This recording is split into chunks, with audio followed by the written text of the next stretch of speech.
Igbo three-letter words. Igbo, English. Last time we learned about two-letter words in Igbo. Let us continue with three-letter words today. English, Igbo. Aka. It means hand. Aka, hand. Isi, head. Isi, head. Ọnụ, mouth. Ọnụ, mouth. Ezi, pig.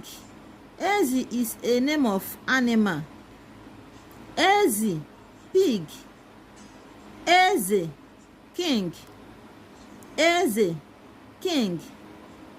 Eze, teeth. Eze, teeth.